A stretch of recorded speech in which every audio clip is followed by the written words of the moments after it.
La digression scientifique. Par Bill et Gauthier.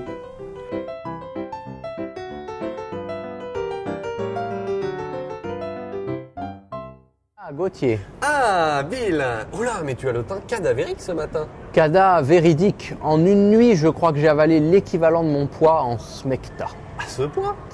Oui, je crois que si on m'enterrait maintenant, on ne ferait pas la différence entre l'argile du cimetière et l'argile que j'ai ingurgitée avec le smecta. Mais tu sais, avec de l'argile dans le corps, tu es dans les meilleures conditions pour faire de vieux os. Pardon? Mais oui, un cadavre pris dans l'argile se fossilise remarquablement bien.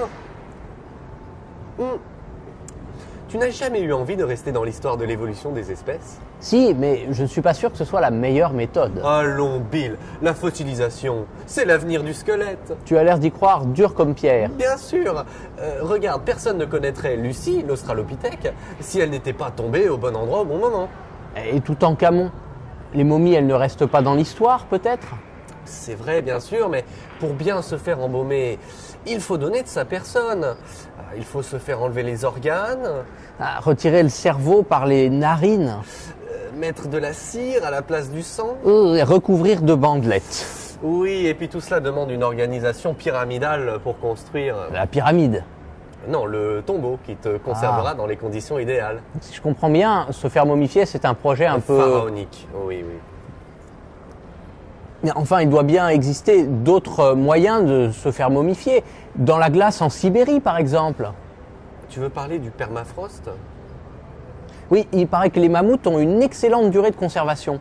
Oui, mais ça voudrait dire aller mourir dans la glace en Sibérie. Et alors, c'est quand même pas le goulag. Ouais, ça me fait froid dans le dos. Tu sais, moi, j'ai pas froid aux yeux.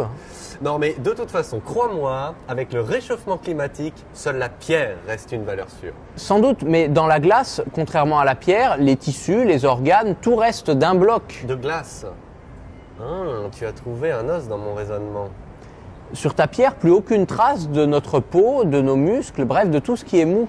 On tombe sur un os. Bonjour. Bonjour. Bonjour. Je vous entends parler de fossilisation, il se trouve que c'est mon métier en tant que paléontologue. Regardez ça. C'est de l'ambre, de la résine fossile qui a inclus ici une petite mouche qui a elle-même conservé sa substantifique moelle. Là, il fait mouche. Alors c'est de l'ambre qui a quelques dizaines de millions d'années, mais saviez-vous qu'il y avait de l'ambre du Jurassique? Joli. L'ambre, on en fait des colliers? Exactement. Alors, si vous voulez laisser une trace dans l'histoire et faire plaisir aux paléontologues du futur, plongez-vous dans un bon bain chaud de résine et transformez-vous en bijoux géants. Tout en préservant ses bijoux de famille. Exactement. Exactement.